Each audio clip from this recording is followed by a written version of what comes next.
Doctor గారు, నేను భారతీయుడినే, కానీ ఆస్ట్రేలియాలో ఉంటున్నాను. నేను హోమోసెక్సువల్ని.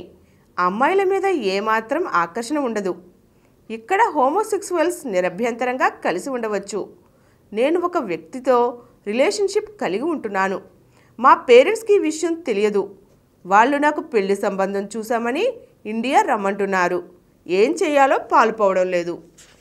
హోమోసెక్షువాలిటీ అంటే ఏంటి?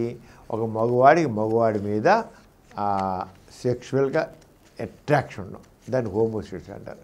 వీళ్ళకి ఈ హోమోసెక్షువల్కి వాళ్ళకి ఆడవాళ్ళ మీద, మగవాడు ఉన్నారండి, ఆడవాళ్ళ మీద వాళ్ళకి ఏ రకమైన అట్రాక్షన్ ఉండదు. ఆడవాళ్ళ మీద అట్రాక్షన్ ఏ రకంగా ఉంది. మన దేశంలో హోమోసెక్షువాలిటీని అంత యాక్సెప్ట్ చేయలేదు. ఇంకా ఏదో సుప్రీంకోర్టు దానికి ప్రభుత్వానికి మాత్రం సజెస్ట్ చేసింది, అక్క చూడండి, మనం కూడా వాళ్ళు పెళ్ళిళ్ళు చేసుకోవడానికి లీగల్గా ఉండడానికి వాళ్ళకి అన్ని రకాల రైట్స్ ఇవ్వడం, మామూలుగా పెళ్లి చేసుకుంటే ఎలాగా మనం ఒప్పుకుంటాం ఆ రంగాన్ని హోమోసెక్షువల్స్ కూడా ట్రాన్స్జెండర్స్ని అందరూ ఒప్పుకోవాలి అన్నట్టుగా చెప్పిన, కానీ ఇంతవరకు ప్రభుత్వం అంగీకరించలేదు. ప్రభుత్వం కానీ దాదాపు 30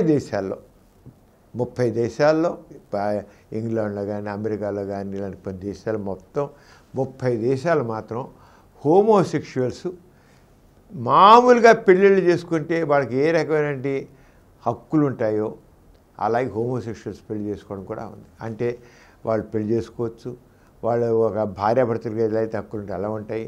అలాగే ఒక పిల్లల్ని పిల్లలు పుట్టరు కదా, అని ఒక పిల్లల్ని అడాప్ట్ చేసుకోవచ్చు. వాళ్ళకున్న ఆస్తులు సరే ఆస్తుల యొక్క వారసత్వం ఇంకా రావచ్చు, వాళ్ళకి ఇంకోటి ఇష్టం ఉంటుంది, ఒకరికి అనుబంధం ఉంటుంది అన్నమాట. ఆ రకంగా ఇతర దేశాల్లో దాదాపు 30 దేశాల్లో ప్రభుత్వాల రంగా హోమోసెక్షువల్స్ని వాళ్ళు యాక్సెప్ట్, హోమోసెక్షువల్స్ ఫీలింగ్ సంపర్కం అనమాట మన వాళ్ళని.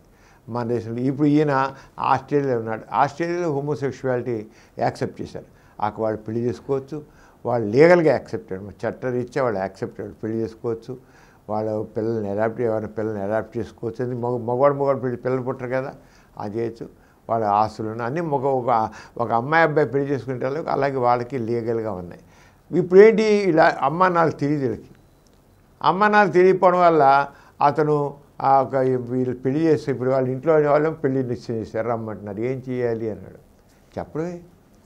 మరి ఆల్రెడీ ఒక వ్యక్తితో రిలేషన్షిప్ ఉంది కదా, మరి ఒక అమ్మాయిని పెళ్లి చేసుకున్నాం అనుకున్నాం, వాళ్ళ అమ్మా నాన్నల మీద ఫోర్స్ మీద పెళ్లి చేసుకున్నాం అనుకున్నాం. హోమోసెక్షువల్ ఇంకో అమ్మాయి మీద మోది కలగదగా, ఎట్లా అమ్మాయి అనవసరంగా అమ్మాయి గొంతుకు కోయడం. చెప్పాడే, నాకు అమ్మాయిల మీద మనసు లేదు, అట్రాక్షన్ లేదు, కామం లేదు, నేను పెళ్లి చేసుకోను, నేను హోమోసెక్షువల్ చెప్పడమే. ఇది అది ఎట్లా మారినప్పుడు ఇంకొక అమ్మాయి బతుకు నాశనం చేయండి, అసలు తప్పు. వాడు ఏమాత్రం తెలియని పిల్ల అమ్మాయికురాలని ఆమె బతుకు నాశనం చేయడమే కదా పెళ్లి చేసుకుంటే. చెప్పాడు, నేను హోమోసెక్షువల్ని, మీకు ఇంతకాలం నేను చెప్పలేకపోయాను, నాకు ఇంకొకరితో రిలేషన్షిప్ ఉంది అని ధైర్యంగా చెప్పాలి. ఎప్పుడైనా తప్పదుగా. ఇప్పుడు చాలామంది భారతదేశంలో కూడా చాలామంది ఉన్నారండి హోమోసెక్షువల్స్, చాలా కొన్ని, దాదాపు ఒక 2.5 మిలియన్స్ ఉన్నారు మనకి ఇక్కడ కూడా. కానీ బయట పట్టలేదు వాళ్ళు ప్రకటించుకున్నారు వాళ్ళు ఎంతమంది ఉన్నారని. అంచేత అంత అయితే ఇంకా ఇక్కడ కూడా మన భారతదేశంలో హోమోసెక్షువల్స్, ట్రాన్స్జెండర్స్ అందరూ ఉన్నారు. LGBTQ+ అంటారు దాన్ని, వాళ్ళు ఉన్నారు, వాళ్ళందరూ చాలామంది ఉన్నారు. కానీ ఇప్పుడు ఈయన విషయంలో మాత్రం ఇతను వాళ్ళ అమ్మా నాన్నలకి ఉన్న విషయం చెప్పాలి. ఆ అమ్మా నాన్న పెళ్లి నిశ్చయం చేసే తర్వాత నేను చేసుకొని చెప్పాలి, అప్పుడే కానీ. లేకపోతే అన్యాయం చేసిన వాడు అది నేరం. ఇతను హోమోసెక్షువల్గా ఉండడం నేరం కాదు, ఒక అమ్మాయిని మనం పెళ్లి చేసుకోవడం మాత్రం నేరం. అది చేసుకుని అతని అమ్మా నాన్న చెప్పలేకపోయాను కదా చేయడం మాత్రం తప్పు. ఈ కార్యక్రమం మీకు ఎంతో నచ్చింది కదా.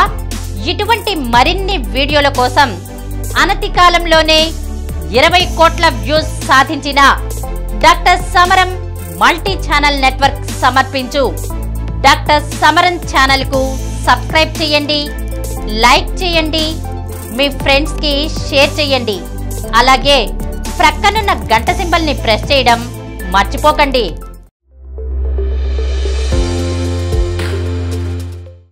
Please download Samaram Channels app from Google Play Store and watch your favorite channels. Click the bell icon and subscribe to the channels.